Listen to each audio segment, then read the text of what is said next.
Do you remember me teaching you a comprehension strategy last time? Do you remember me talking about that? Well, there are these strategies, and a strategy is just a fancy way of saying a plan.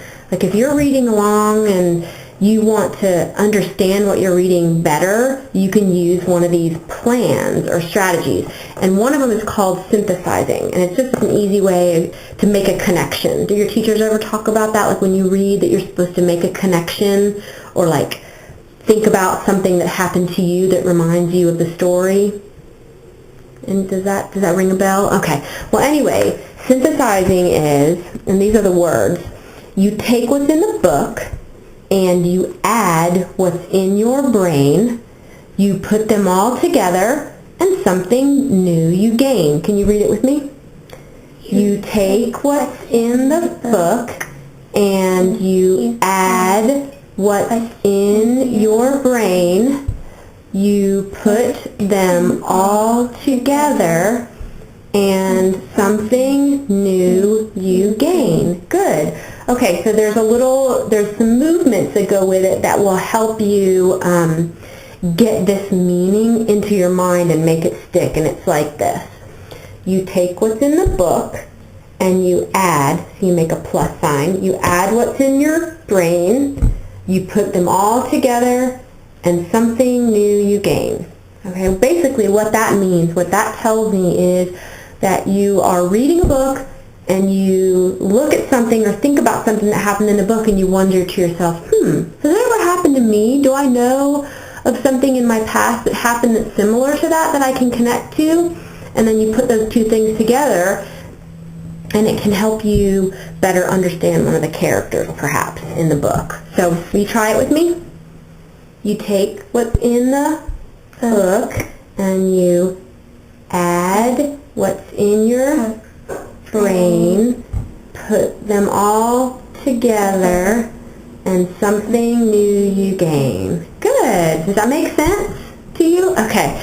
So on this one, I'm just going to show you, we've already read this book, but I'm just going to show you an example of how you might make a connection. And this would be a text to self connection, and that means that you're connecting what happens in this book with maybe something that's happened to you in the past. Okay, so Zach the rat.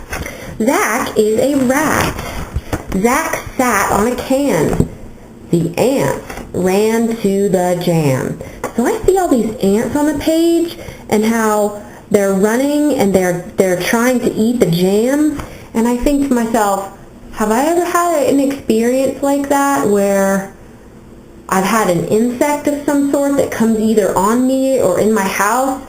And I do. I remember a time last year when I first moved into this house that in the kitchen, it was really, really dry outside and all the ants were drawn to the water that was inside my house, and my whole countertop was covered with ants.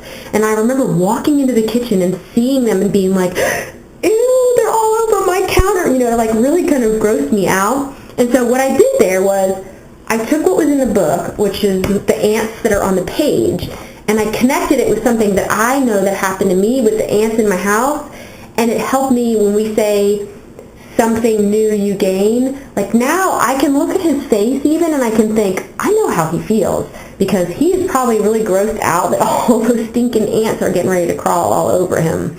So does that make sense? Can you think of a time in your life when an insect or some type of bug or something got on you? Or you saw a bug that kind of creeped you out, maybe in your room or in your house or on the front step or...